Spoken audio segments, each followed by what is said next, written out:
Attention Big Blue Nation. Welcome to Kentucky Basketball Then and Now, a unique exploration of America's paramount collegiate hardwood program, featuring anecdotes and memories from the 1950s forward to the very latest on everything UK hoops. Kentucky Basketball Then and Now seats Wildcat fans front court and center. Here's Lexington native and SEC standout Gary Waddell and Owensboro native and Rupp Front senior student manager Mike Harreld. Hello, and welcome to the first edition of Kentucky Basketball Then and Now. I'm Gary Waddell, and I'm here with my co-host, Mike Harreld. Mike and I have a unique perspective on Kentucky basketball, which will be our main focus, in that we are around the program in the 1960s. The email address to interact with the show is chatwildcats, plural, at gmail.com, chatwildcats@gmail.com. Mike, would you tell the folks about your background?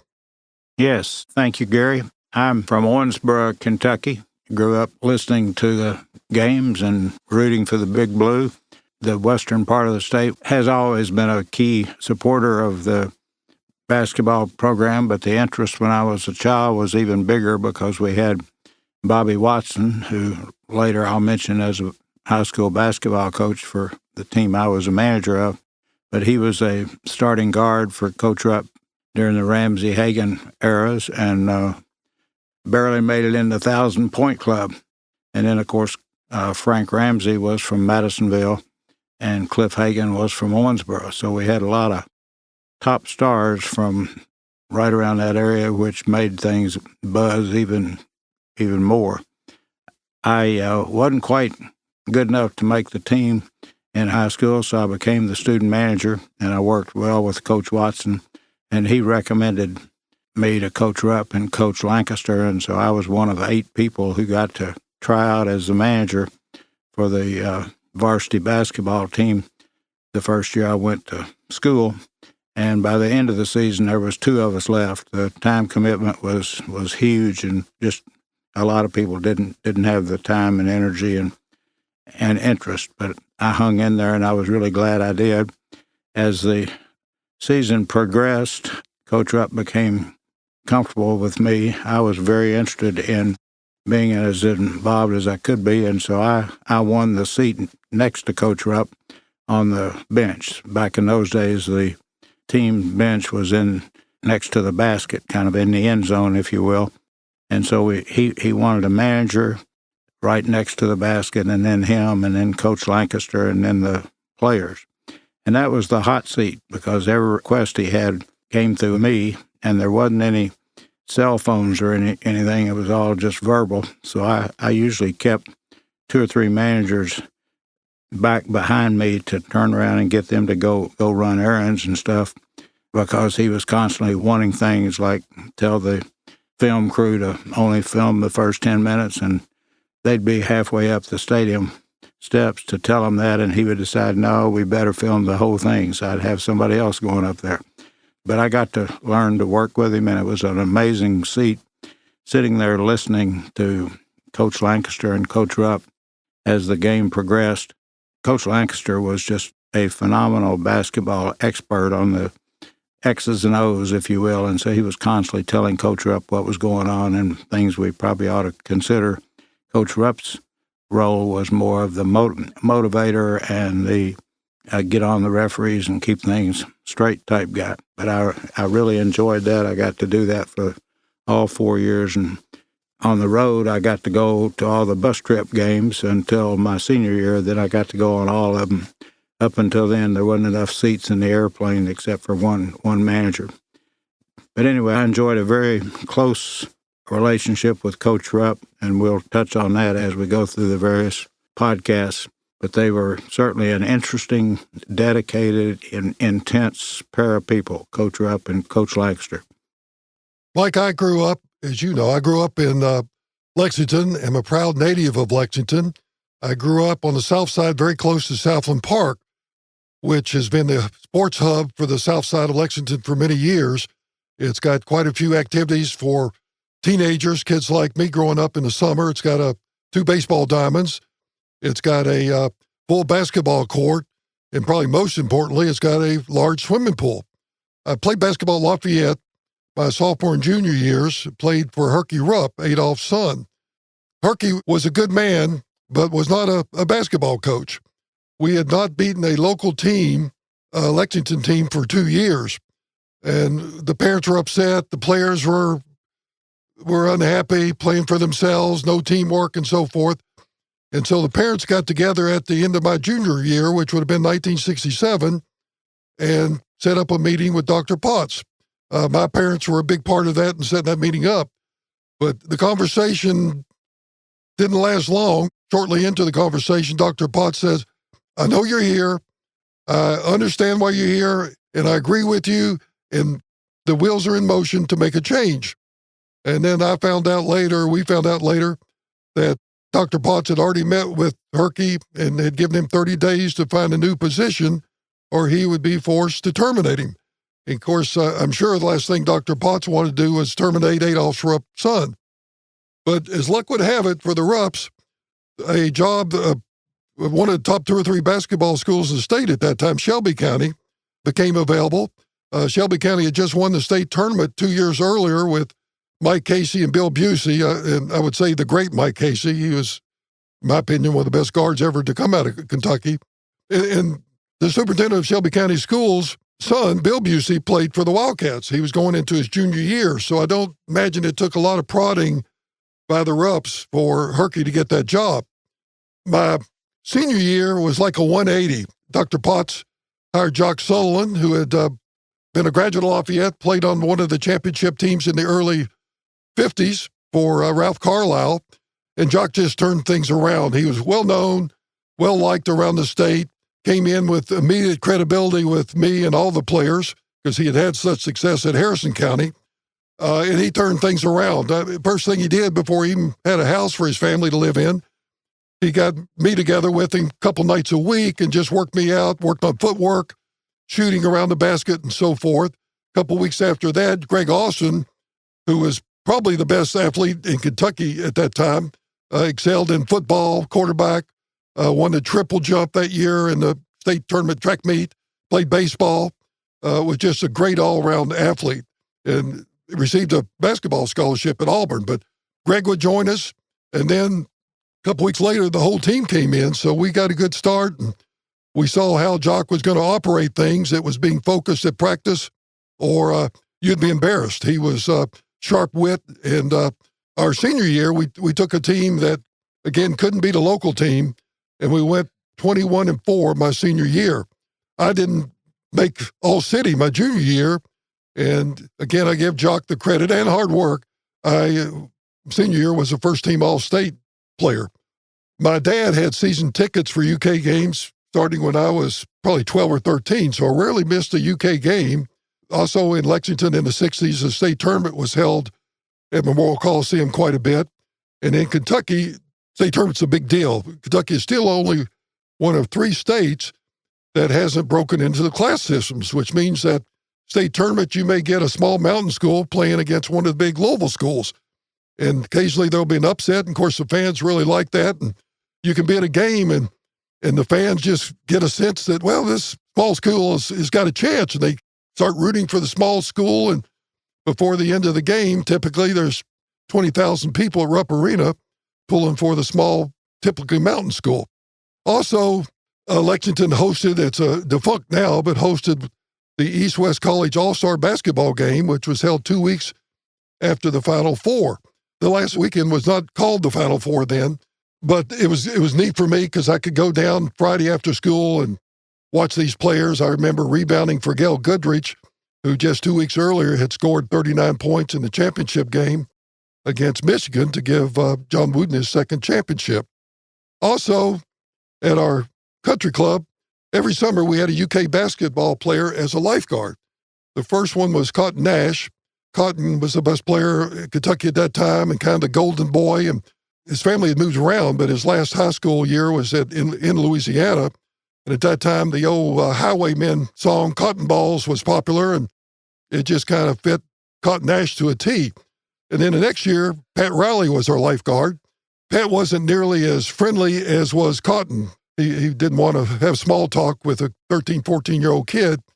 But when he was learning to play golf that summer, he asked me to play with him late one afternoon, and I said, of course. And I remember on the second hole, a cart comes flying up. A guy gets out and says, Pat, Coach Rupp's in the pro shop and wants to talk to you. And I would doubt that Pat, in his 4 years at Kentucky, didn't move any faster than he did then to pick up his clubs, get in the cart, and be gone. And it just showed me the respect and probably more the fear that the players had of Adolph. Well, that's a pretty interesting story, and I can certainly relate to it because as I mentioned, I was not there where you specifically mentioned, but I was very involved in the program at that time. I wanted to take a side trip just a minute and talk about the football program that is just being outstanding this year. They've just been ranked number 7 in the AP poll, which is, I think, about as high as they've been in a long, long time.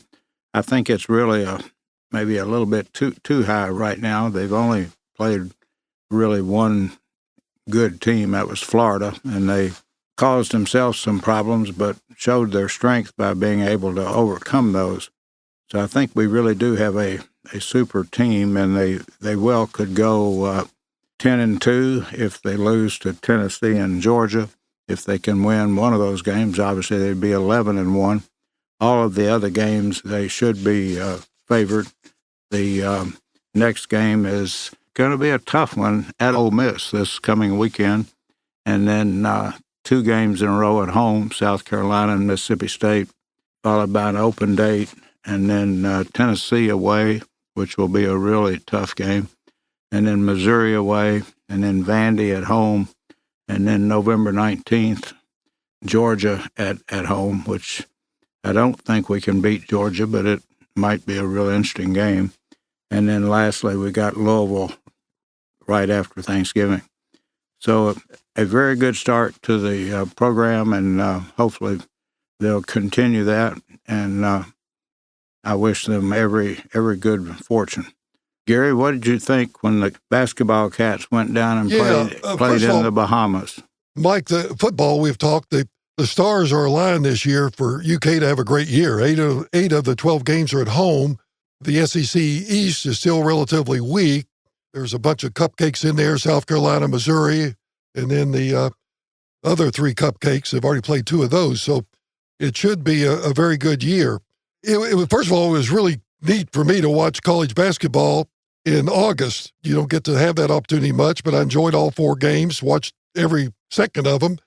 I think fans were most interested in seeing how Jacob Toppet looked. We'd heard through the press and call-in shows and so forth that he had improved over the spring and summer, and sure enough, he showed that down in the Bahamas. He got the ball, and he was open. He immediately took a shot, didn't hesitate. He shot a number of threes and made a number of threes.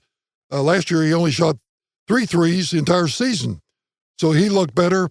I hope takes after his brother. This is the time in Obi's career at Dayton where he shot up from nowhere to become the player of the year his 3rd year at Dayton, and maybe Jacob will do the same thing. Jacob, like Obi, is extremely athletic, jumping ability, quickness, and so forth. Also, Severe Wheeler, I thought, played well. He had lost weight, and I think he's looked like he's quicker than he was last year, if that's possible. The guy that I'm going to enjoy, I don't know how long he'll be at UK, but I'm confident Damon Collins at some point will be a heck of a player. He jumps out of the gym, has a great second jump, and also unusual for a 6'10" guy, has got a very good touch. I remember one game last year, he was 6 for 6 from the foul line. And you don't see that often with guys that large and that tall. But he looked more confident, and hopefully can stay healthy and in for a good year. Unfortunately, at least on that small sample size, it doesn't look like Lance Ware had improved his shooting. He's still very popular, has been with the fans, because he'll get on the floor, mix it up, go after all the loose balls, but he doesn't shoot very well. Again, Lance always been popular with fans, but I think he endeared himself to the fans more so about a month ago when he was interviewed, and the sports writer said, you haven't played much your first 2 years here. It doesn't look like on paper you're going to play much this year. Why did you not transfer, which is, of course, so easy to do now? And he said, well, I just want to help the team any way I can. not particularly worried about starting. I'll get in there and do my best. And also, I'm happy here in Lexington. I'm just thinking when I read that, what's to be unhappy about in Lexington? There's not much to be unhappy about. And also, I just hope he didn't play much in Bahamas, but I hope C.J. Frederick has a healthy year. Goodness, he deserves it after being out the last 2 years with various injuries. And he will help with his outside shooting. In one practice in the Bahamas, he made, I think, was 61 three-pointers in 5 minutes. So that just tells you what kind of shooter he is. And also, Antonio Reeves was a pleasant surprise to me because I was of the opinion he was only a stand-up jump shooter, but he proved with his quickness that he can take the ball to the rim and can get his own shot. So I think he'll be a big addition, and which people are counting on. He, by the way, went to Simeon High School in Chicago, which is a well-known basketball school up there, and the school that Coach Cal is fond of because Coach Cal recruited Derrick Rose out of Simeon. Also, in college, he went to Illinois State, which first thing I think of is Doug Collins, who gained his reputation initially in the 72 Olympics. So it's going to be an interesting year. I see where the UK is playing their blue-white scrimmage up in Pikeville, which is, I think, a nice gesture. Got to give Cal and the guys credit. They seem to think about other Kentuckians, just like going up to help right after the big flood, and now that they're going up again, and all the money's going to the relief in the mountains. So I think that's great. Mike, why don't you tell the folks about Tom and our other teammates?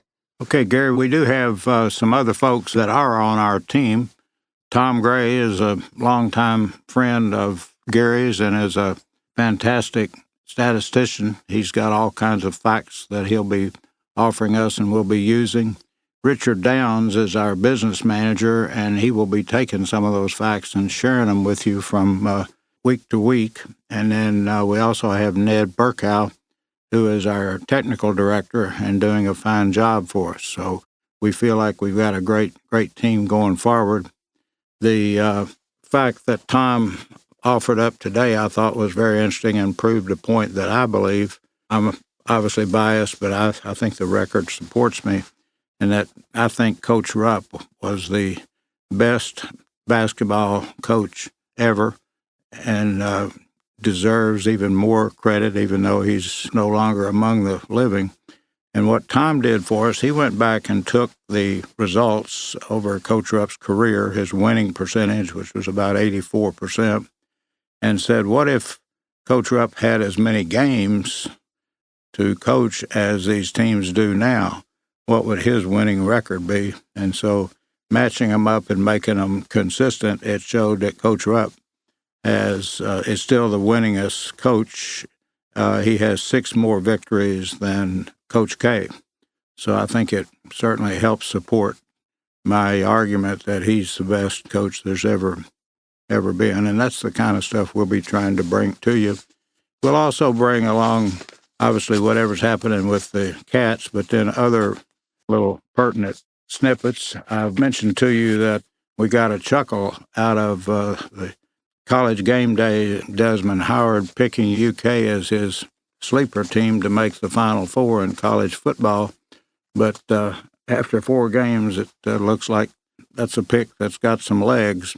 Our quarterback, Levis, has been just fantastic. Some other things to just remember, kind of a unique game. The basketball Cats play Michigan on December 4th in London, which is obviously not a place that they normally play. That will add a little extra flair. And then you may have seen where one of our all-time greats, Jody Meeks, announced his retirement recently. We all remember fondly the 54 points he scored against Tennessee in his junior year. And some other sports notes of interest, UK and Louisville had a volleyball game recently on ESPN that produced the largest TV audience for any regular season game. So we thought that was pretty interesting that our Kentucky schools playing each other in volleyball could create that kind of interest. Another thing that you may be aware of, and you'll be hearing more about it next season, is there's been some baseball rule changes announced for next year. We're going to have a pitch clock. There's going to be limits on the shifts that you can do on the defensive end. You have to have 2 infielders on each side of the base. And then they're expanding the size of the base to make it easier to make calls and to make it safer. So obviously the pitch clock will probably be the one that creates the most consternation, but everybody feels like the game has gotten too slow and needs to be sped up. And then, of course, we got Big Blue Madness coming up. The tickets are to be distributed October 2nd, and the practice is at 7 o'clock on October the 14th. So just some little tidbits there for your enjoyment. I also want to talk each week about Coach Rupp and what a great coach he was, which I've already covered, and how intense and dedicated. And a little story, because he was not intending most of the time to be comical, but to a lot of us, he did cause a lot of chuckles because he was so intense and so focused that he just took on a presence that was larger than life. And a good example is he was out recruiting up in the mountains, and Coach Rupp loved to eat. If you studied his little rotund figure, that quickly became obvious, and he saw what looked like to him a good deal on country hams advertised at this local store. So he stopped in and purchased one, and as he set it on the counter so he could write the check, and he always wrote with quite a flair, and so he signed the check, Adolph F. Rupp, and gave it to the clerk. And he said, "Son, do you know who that is?" And the clerk looked at it and then looked at him and said, "I sure hope it's you." He obviously didn't know who Coach Rupp was, and I'm sure that set Coach Rupp back a little bit, because he had an ego. He managed it well, but he definitely had an ego. But he was a great man, smart, well-read, successful business person, and we'll be talking a lot about him as we progress through our shows. Talking about Coach Rupp being smart, I think a lot of people are not aware he has an MBA from a Ivy League school, Columbia, which, again, a lot of people don't know that. Also, I want to, another little story about Adolph, anecdote, whatever you want to call it, that I heard as a kid and I've always remembered. Adolph said, "Don't speak unless you can improve on silence." And I think that's a pretty good thing for all of us to remember. So that's our first show. I want to give you the email address again to give your comments or criticisms, whatever. We're always looking to improve, but it's chatwildcats@gmail.com, chatwildcats@gmail.com, and we look forward to the next podcast with you. Thank you for listening to Kentucky Basketball Then and Now. Mixed by soundsational audio expert Daniel Dottridge of Atlanta Podcast Recording, with web hosting by Buzzsprout. On behalf of hosts Gary Waddell and Mike Harreld, go Big Blue.